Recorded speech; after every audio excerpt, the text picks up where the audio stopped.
really miss him. I don't think Tony would have done what he did if he didn't know that you were going to be here after he was gone.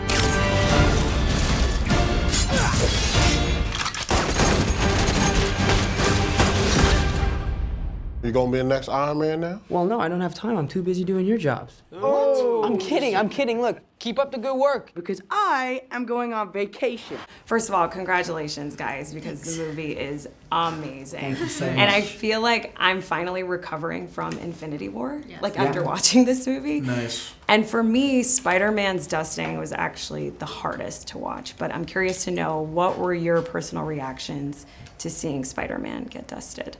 I was laughing. I was laughing in the movie theater, like straight up. And then, like, especially in Endgame when everyone was dying, that was hilarious. Super funny. Like the part where he's like, "We won, we won." You're dark, man. Good stuff, guys. I thought, I was very emotional, but I thought I was emotional about the whole situation, but also a little worried about my job. I was like, so we're still on dead? for July, Yeah. right? Like, Because I could have sworn this is something we were supposed to do. yeah, but he's coming back, right? Phone call from your lawyer, like, oh no. Tom, for you, what was your reaction when you found out Spider-Man was going to get dusted? It was actually the same exact reaction. I was like, oh, that's really cool, right? But I come back. Right? I'm not actually dying. Yeah.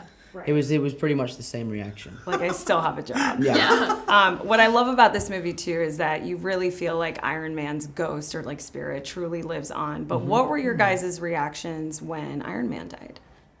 I mean, everybody's like heartbroken, I guess. It was pretty tough. It was pretty tough because we've all grown up with Robert playing Iron Man, and he's such an iconic character, and everyone's looked up to him. And I think you could argue that his characters had the most incredible character arc from Iron Man 1 to Endgame, maybe in cinematic history. You know, and we said goodbye to someone who we all love, and we will miss him. And this film is kind of like a token of our love to what Robert Downey Jr. created, and Jon Favreau, and when he made those first two films. So it's a really nice kind of love note You to gotta remind Iron yourself Man. that Robert Downey Jr. is still alive. Yeah, You know what I mean? he's still like, good. He is still there. Yeah. He's you still know? thriving. The real guy is still yeah. there. I agree. Sometimes we forget. And he Yeah. had such Yeah, an that is incredible... so true. Yeah. He had such an incredible run, you know, like over a decade. And Amazing. It's just a legacy. But going off that theme, though, Tom, I'm curious to know, how long do you want to play Spider-Man? I honestly would play Spider-Man until, like, I can't walk anymore. I love this character so much, and it was, like, my childhood dream to play this character.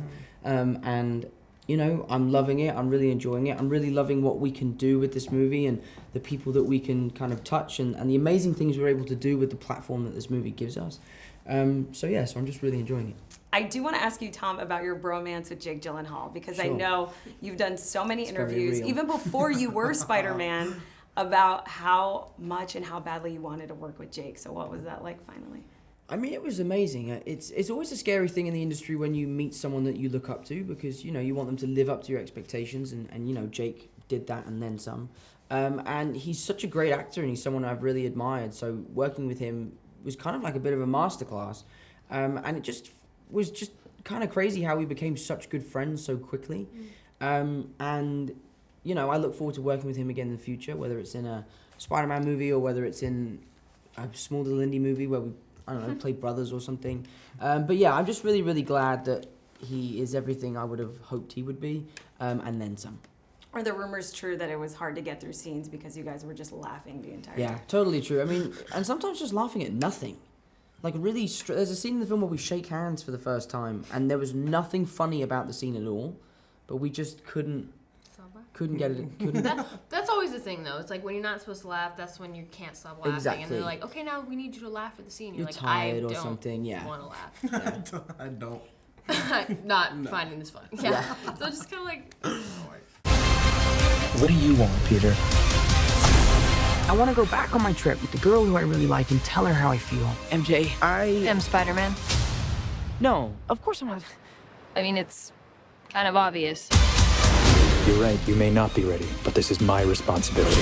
Saving the world requires sacrifice. Sometimes people die.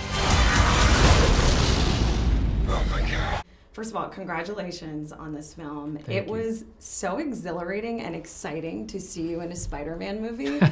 I was so excited, and there's something somewhat seamless about you coming into this universe and playing a character named Mysterio, given some of your past roles. So I want to know, did any of your smaller indie roles inform or influence your role in this movie? Every role you play informs like the experience of a role and how you play it and all that stuff. But yeah, there were the themes of this movie are, some of them are somewhat similar to other movies I've done. So I was familiar kind of with that play, particularly like the idea of, a rift in time and, coming to another space and a different time and continuums and time continuums and things like that. So I was somewhat familiar with what that was and the behavior that happens in that. I've done a number of movies about that idea.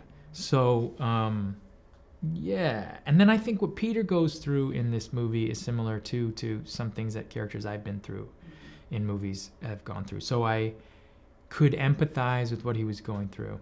I've also obviously grown up and am older than him. And so because of the character of Mysterio, I could impart wisdom that I had learned in a way through playing parts that went through things like he goes through in this movie. Right. Does that make sense? Totally, and Yeah. I'm sure it helps that you've had, training or acting under a bubble or fishbowl Yes. in the past. Yes, so. absolutely. I've had a lot of acting in I've done a lot of acting in small spaces, partially suffocated. So yes. I want to dive deeper into Mysterio just because he's so iconic. He Yeah. was in issue 13 of Spider-Man.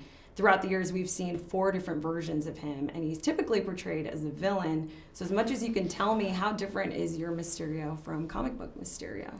I mean, that's what I loved about what Marvel did when they came to me with the idea of this character, which was that he's very different from the comics. And because, yes, he appears early on in the Spider-Man comics, he's an important part, and he's an important part in the comics to Peter Parker and to Spider-Man. But he's also not as iconic as some other characters in the comics. And so it allows you some leeway, and I liked that because we could change some behavior, and we did. And so that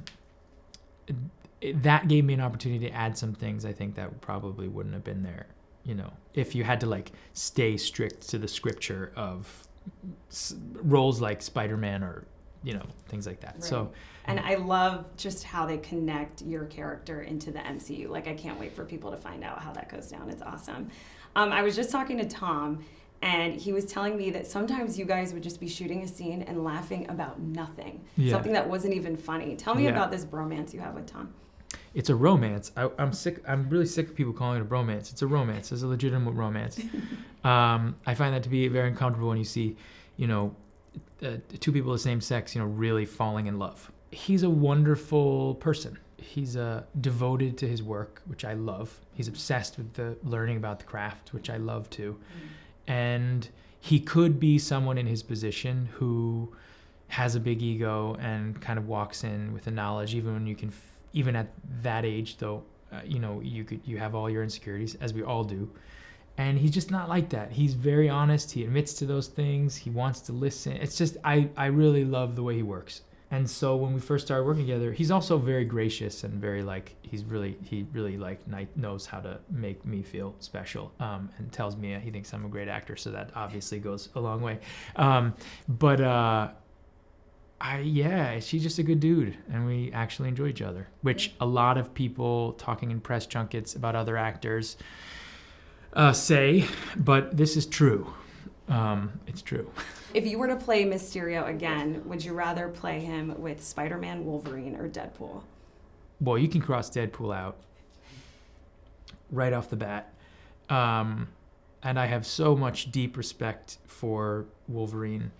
So same for Spider-Man, so I can't really say. I always feel like I'm putting my friends in danger. The world needs the next Iron Man. Are you going to step up or not?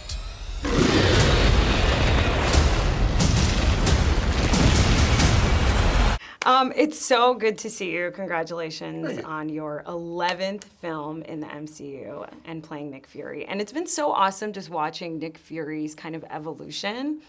And in this movie, I wanted to talk to you about kind of this new journey and new identity that Nick Fury is on right now. Like, there's no more S.H.I.E.L.D. Who is he working for? What's going on? Well, he's still working for S.H.I.E.L.D., and there's still an Avengers initiative.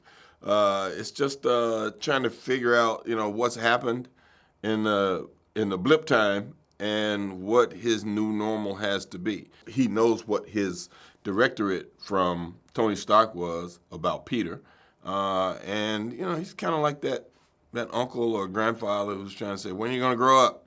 Take responsibility. They tell me you're the guy, but you're not showing that you're the guy, and he's saying, just let me be a teenager for a while. I said, no, you don't have time to do that. The world is not going to wait on you to grow up, so you got to grow up quick. So I'm kind of that pestering relative. Yes.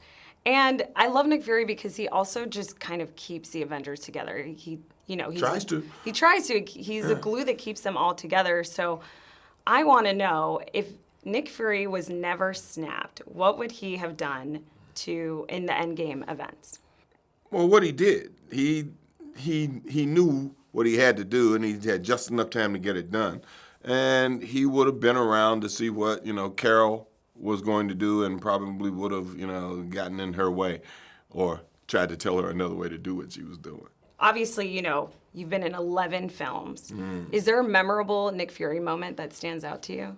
Well, the beginning, the first one, when I step out of the dark in Tony's house, the "You are Iron Man," I am Iron Man moment, which is kind of cool and made everyone kind of sit up and go, oh my God, this is going to be awesome.